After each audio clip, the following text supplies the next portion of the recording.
Eh bien, c'est donc l'heure de retrouver Sébastien Bézi, notre intervenant du jour, pour notre chronique, donc les rendez-vous scolaires. Et aujourd'hui, eh bien, on nous parle d'une belle activité, une activité faite avec les élèves en résidence. Eh bien, l'activité, tu sais c'est quoi? Arrête de tousser. Désolée. Je suis en train de m'étouffer avec Fais-moi de l'eau. signe, comme ça je fermerai ton micro. Et du coup, donc, c'est donc le souper au noir.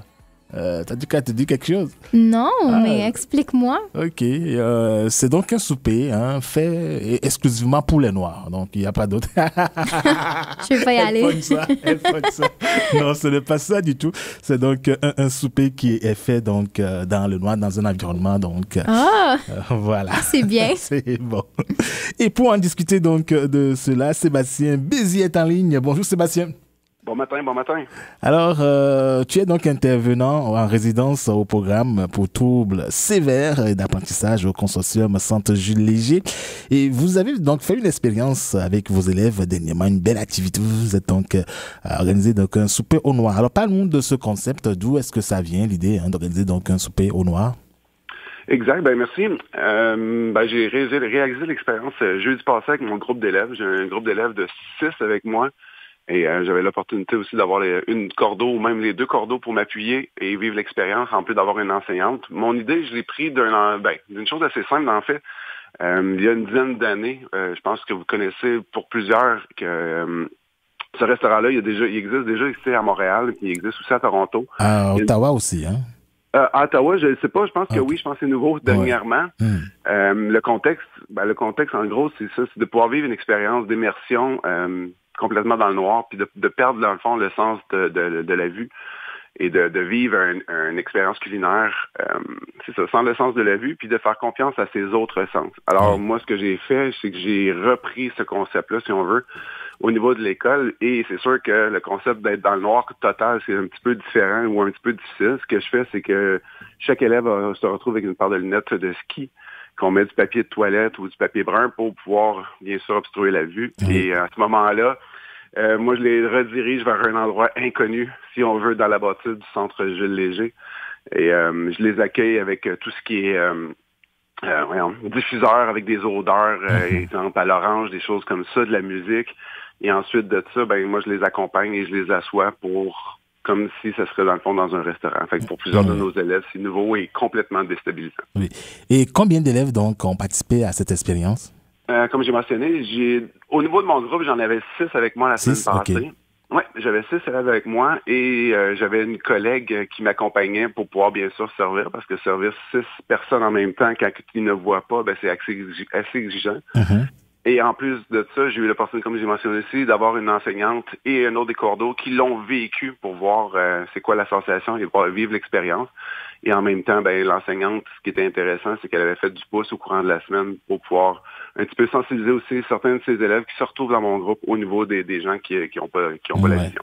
Alors, parlant donc de cela, y a-tu des étudiants qui avaient peur au début et qui finalement ont donc aimé l'expérience? Quels étaient donc les défis des étudiants lorsque vous les avez appris ça, de participer donc à cette expérience-là? Je pense qu'une des plus grandes craintes, c'est de faire confiance. C'est sûr que quand on perd des sens, c'est pas nécessairement évident. Deuxième chose aussi, beaucoup de nos élèves, souvent, ils vont avoir pas des contraintes alimentaires, mais ils vont être un peu sceptiques au niveau de la nourriture, et souvent nos yeux vont nous donner un petit peu de fausses informations. Fait que je te dirais que c'est pas mal des deux éléments qui étaient le plus difficiles au départ. Alors, c'était surtout de pouvoir leur faire qu'ils me fassent confiance, les sécuriser, leur expliquer qu'il n'y a rien de dangereux, tout est contrôlé. En tout temps, bien sûr, ils pourraient enlever leurs lunettes si, exemple, ils se sentent pas bien. Oui. Ou si en même temps, de prévoir aussi la petite période angoissante au départ, parce que si tu veux pas, les sons, tous les sens sont au rendez-vous. Alors, des fois, ça peut être très angoissant les 5-10 premières minutes. Mais je te dirais que c'est ces deux éléments-là qui étaient plus nommé au départ, mais qu'au bout de 10 minutes, là, souvent, cette crainte-là est estompée, puis graduellement, ils se laissaient vivre et baigner dans l'expérience. Oui. Alors, y a-t-il des étudiants qui n'aimaient pas certains aliments, mais qui, pendant l'expérience, ont comme mangé cela ou goûté à ça et sans savoir, ou peut-être même ils l'ont su et que finalement, ils ont aimé ou pas? J'adore ta question parce que justement, c'est un petit peu l'objectif de mon activité. Oui, en effet. Je te dirais, encore là, le chiffre, je ne serai pas exact, là, mais moi, comme je t'ai mentionné, j'ai au moins 6 élèves avec moi. Oui. Habituellement, de ce que je vois depuis le début de l'année, souvent, peu ou pas vont prendre de soupe ou de potage parce que souvent, c'est une couleur qui n'est pas intéressante à leurs yeux. Nous, on a servi une crème, si je me trompe pas, c'était de brocoli et fromage. Et sur 6, j'en ai au moins 5 qui ont dit « Wow, c'est tellement bon! » Qui n'aime pas le brocoli. Ben oui, puis souvent, ça, c'est la réflexion. Ah, le brocoli, j'aime pas ça, ou des choses comme ça. Puis finalement, ben, le fait de pas voir la soupe, de jouer avec les odeurs, ils ont trouvé ça intéressant. Ils l'ont mangé, puis par la suite, on leur a expliqué qu'est-ce qu'ils avaient mangé, puis ils ont resté étonnés. Fait qu'ils se sont dit, ben la prochaine fois, tu sais quoi, à la cafétéria, il se pourrait très bien que j'essaie une soupe ou que j'essaie autre chose. Oui. Oui, fait qu'on l'a vécu ce jeudi. Ouais. Est-ce qu'il dînait ou soupait seul ou il y avait quelqu'un en face d'eux, les autres étudiants, ils étaient tous à la même table ou c'était comment en fait? Oui, ben c'est sûr qu'avec le contexte de la pandémie, c'est un petit peu plus difficile, on s'en cachera pas. Mais on est rendu des pros, hein, veut pas, ça va faire bientôt 1 an et demi, 2 ans. On avait installé une grande table, bien sûr en respectant la distanciation, et on avait ciblé à ce que les élèves soient un en face de l'autre pour pouvoir socialiser puis pouvoir discuter entre eux. Ben oui, définitivement. Parce qu'on a perdu ça un petit peu dans les familles, de pouvoir jaser le soir au niveau du souper, des choses comme ça. Fait que c'était beaucoup axé sur, justement, de pouvoir partager qu'est-ce qui se passait durant la journée, aussi les habiletés sociales. Par exemple, ben, s'il vous plaît, Sébastien, est-ce que je pourrais avoir un verre d'eau? Ou, excuse-moi, je t'ai coupé la parole. Puis, il est attentif aussi à savoir qui parle autour d'eux. Parce que là, il y avait beaucoup de discussions, beaucoup d'intérêt, beaucoup d'énergie. Fait que tout ça, c'est des choses qu'en effet, on a travaillé. Puis, les élèves, ils ont participé, là. Si je me trompe pas, on a été là facilement entre 1h45 à 2h. Et puis, est-ce qu'ils arrivaient quand même à reconnaître leurs camarades à travers la voix? Parce que là, ils ne voient pas. Là. Est-ce qu'ils arrivaient à reconnaître que bon, c'était l'ami ou tel camarade qui est en face ou à côté d'eux grâce à leur voix? Ben, je te dirais que oui. C'est sûr qu'au début, c'était un petit peu d'acclimatation parce qu'encore là, comme je te dis, il y avait beaucoup de sons. Il y avait de la musique, il y avait plusieurs stimuli autour d'eux.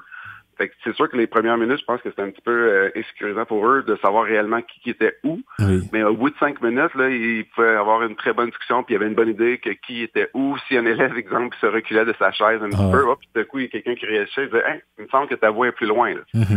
C'est tous des petits détails comme ça, mais je trouvais que c'était des moments coquins ou des moments le fun parce que justement, on dirait qu'ils étaient beaucoup plus à l'affût, beaucoup plus à l'écoute de ce qui se passait autour d'eux.